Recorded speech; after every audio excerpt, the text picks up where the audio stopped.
The sound hit like a gunshot. A ceramic bowl shattered on the kitchen tile, splintering into white fragments that glistened under the morning light. For a moment, Emma didn't move. She just stared down at the wreckage, her breath shallow, the soup she'd been reheating spreading like blood across the floor. The smell of chicken and thyme filled the air, thick and nauseating. She pressed a hand to her stomach. The baby kicked, a sudden flutter beneath her ribs, as if reminding her that time was running out. The doorbell rang. Her body went rigid. "He's early," she thought. Her husband, Mark, had texted that he was leaving work to pick up some things for dinner. But this wasn't his knock. Mark always tapped twice and waited. This was faster, impatient. Her throat went dry. She stepped carefully over the broken bowl, each crunch beneath her bare feet echoing in the silence. The doorbell rang again, and when she opened the door, she saw Caleb standing there, Mark's cousin.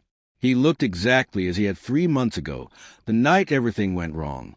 "Hey," he said quietly, eyes darting past her into the house. "Can we talk?" Emma hesitated. She hadn't seen him since that night in April, since the rain, since the tears, since the soft, terrible moment when she let grief and loneliness blur the lines of morality. "Caleb, you shouldn't be here," she whispered, clutching the doorframe as if it could hold her together. "I know, but I had to make sure you're okay." His gaze drifted to her stomach, rounded now beneath the soft knit of her dress. "I just needed to see for myself." "Please don't," she said. "Mark's on his way home." Caleb nodded, jaw tightening. "Yeah, I figured. I'll be quick." He took a step closer, lowering his voice. "You haven't told him, right?" The question sliced through her chest. She couldn't even look at him. "No," she said finally, "and I never will." Caleb exhaled shakily, raking a hand through his hair. "Emma, you can't hide this forever." "I can," she said. "I have to." He laughed once, a sound without humor. "That baby!" "Stop." Her voice broke. "Don't say it. Don't you dare." He looked at her, and for a flicker of a second, she saw it again, the same quiet guilt that had haunted her every night since that single, desperate mistake. The night after Mark's accident, when she thought she'd lost him. When Caleb had come to comfort her, both of them drowning in the same storm of fear and grief. When touch had felt like survival. Mark had woken up in the hospital the next morning. Now, 8 weeks later, Emma's secret grew stronger every day. By the time Mark got home, Caleb was gone. The broken bowl had been swept away, and the kitchen smelled faintly of bleach. "Hey, sweetheart," Mark said, dropping his keys on the counter. "How are you feeling today?" She smiled, forcing her voice to stay light. "Fine, just tired." He kissed her cheek, his hand brushing her stomach with quiet reverence. "She's moving a lot lately, huh?" "She?" He grinned. "Yeah, call it a hunch." Emma tried to smile, but her chest felt hollow. "How was work?" she asked. He sighed, pulling a beer from the fridge. Long Caleb was supposed to help with the new design proposals, but he didn't show up, didn't even call. Emma froze. "Oh," she said softly, "maybe something came up." "Maybe," Mark said, frowning. "He's been off lately. Distant. You've noticed it too, right?" Her heart thudded painfully. "We don't really talk much," she lied. Mark nodded, staring at her belly again with something close to awe. "I just want this baby to grow up in peace. You know? No drama, no mess. Just family." She nodded mutely, biting her lip until she tasted blood. That night, Emma lay awake long after Mark fell asleep. His arm was draped over her waist, his breathing slow and even. The moonlight cut through the curtains, pale and sharp, and the baby shifted again inside her. She remembered the heat of Caleb's hands that night, the tremor in his voice when he said her name, the way guilt had already begun to crawl beneath her skin even before it was over. It had been grief, she told herself. Desperation. Love twisted into something unrecognizable. She turned onto her side, away from Mark, and whispered to the dark, "I'm sorry." 2 weeks later, the cracks began to show. Mark came home early one evening, his face pale and tight. He didn't speak for a long time, just stood in the doorway watching her fold tiny baby clothes on the couch. Finally, he said, I saw Caleb today. Emma's heart seized. Oh, how is he? He looked bad, tired. He said he needed to tell me something. She felt the air leave her lungs. What did he say? Mark hesitated. Nothing. Not yet. He said he'd rather tell us together. Her hands trembled. Mark, I'm sure it's nothing serious. He looked at her sharply. Then why do you look scared? She forced a laugh. Too quick. Too high. I'm not. I don't like it when you two fight. Mark's eyes softened a little, but his voice stayed heavy. We're family, Emma. There shouldn't be secrets between family. That night, she vomited in the bathroom until her throat burned. The next morning, Caleb texted, We need to talk. Before I do something I can't take back. Her fingers shook as she typed, Please, don't tell him. Then meet me, he replied, one last time. She stared at the screen until the letters blurred. Then she grabbed her coat. The park was empty, cold wind rustling through the trees. She found him near the lake, leaning against the railing, eyes red-rimmed and haunted. You look awful, she said quietly. He smiled faintly. So do you. I told you not to contact me again. I can't live like this, he said. Watching you with him, knowing what we did, what it might mean. Her breath hitched. It meant nothing. Don't lie to me, Caleb said softly. You think I don't see it? The way you flinch when he touches you, the way you can't even say my name. She swallowed hard. You're his cousin. You're supposed to be his brother in everything but blood, and you're destroying him. I'm not the one lying to his face every night. The words cut deep. She took a step back, trembling. If you care about him, about me, you'll stay quiet. He turned toward her fully, eyes blazing. And if he finds out on his own? He won't. Caleb's voice softened. What if the baby looks like me? The world tilted. She couldn't answer. 4 days after that meeting in the park, Emma lived as if walking a tightrope over an abyss. Every sound startled her. Every word from Mark carried the risk of exposure. The house itself began to feel like a body holding its breath. Mark grew quiet too. He watched her differently now, not suspiciously, but with a kind of tender distance, as if she were a puzzle he didn't want to solve. The silence between them stretched, heavy and humming. When the doorbell rang on a Wednesday evening, she already knew it was Caleb.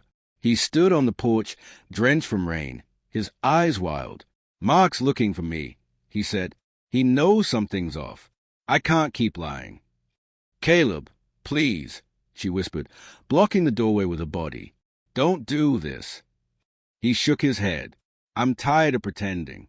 I'm tired of you acting like it didn't happen. You think this is easy for me, she hissed. I can't sleep. I can't breathe. But if you tell him, you'll destroy everything. Caleb's jaw worked as he stared at her. Maybe it's already destroyed. Behind them, a car door slammed. Emma froze. Mark stepped out of his truck, rain dripping from his hair. He looked from her to Caleb, then back again. Didn't expect to find you here. Cousin, he said evenly. Caleb took a shaky breath. Mark!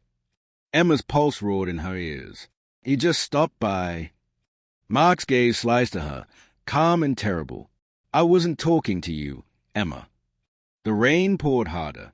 Thunder rolled in the distance, low and slow, like the sky itself was holding its breath.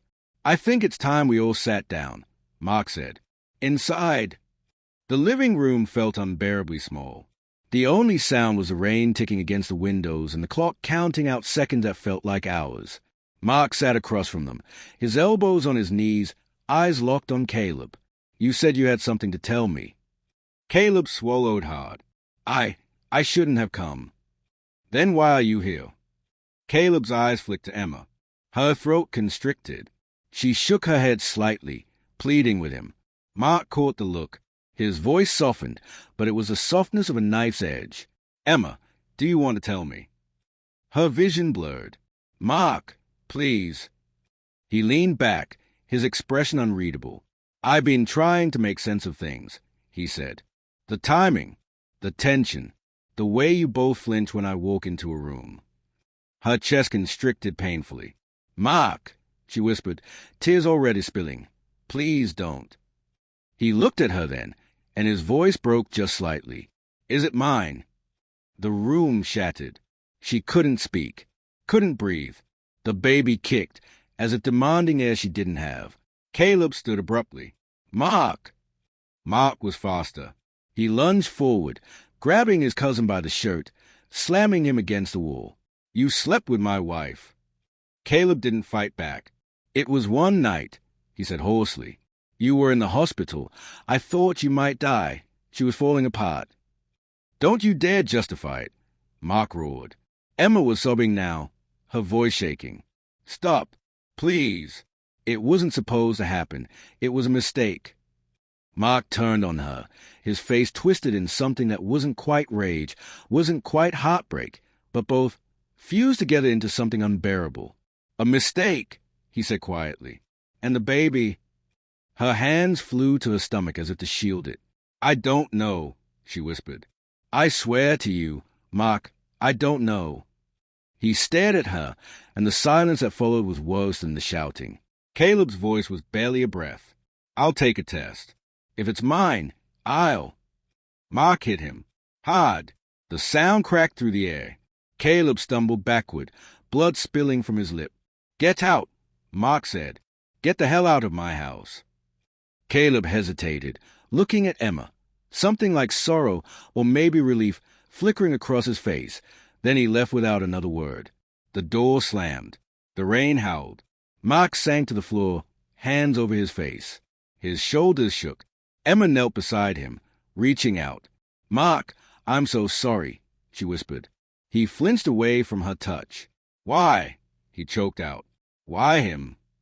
I thought you were gone, she said through tears. The doctors said you might not wake up. I couldn't eat. I couldn't think. And he was there. I didn't mean for it to happen. Mark laughed, a terrible, broken sound. You didn't mean to, but you did. She nodded, crying harder. Yes, and every day since, I've hated myself for it. He looked at her for a long time, his eyes wet and hollow. Do you love him? No, she whispered. Only you. He nodded slowly, then stood, his movements mechanical. Then you'll take the test. Both of you. I need to know. She hesitated. And if it's not yours... He stared at her belly, the faint shape shifting beneath the fabric. Then I'll decide what kind of man I want to be. 3 weeks later, the results came. Emma sat on the porch, the envelope trembling in her hands. The world felt unbearably quiet. Mark came outside, his face pale but calm. He sat beside her, not touching her, not looking at her. She handed him the envelope. He opened it. Read, then read again. Finally, he exhaled a long, shuddering breath. It's mine, he said. The word broke her completely. She covered her face, sobbing, every ounce of guilt spilling out at once. Mark's hand found hers, tentative, unsure, but real. I don't know if I can forgive you, he said quietly, but I can try. She nodded through her tears. That's all I want. He looked at her belly again, voice raw. I almost wanted it not to be mine, he admitted, so I'd have a reason to hate you cleanly. But now, I don't even know what to feel. She turned to him, her voice trembling. You still have a reason to hate me. But please, don't hate her. He didn't answer. The rain began again, soft this time, like the world washing itself clean. They sat together in silence, the weight of truth between them, heavy, unrelenting, but somehow survivable. When the baby kicked, Mark's hand flinched, then slowly settled against her stomach. For a moment, it was almost like before. Almost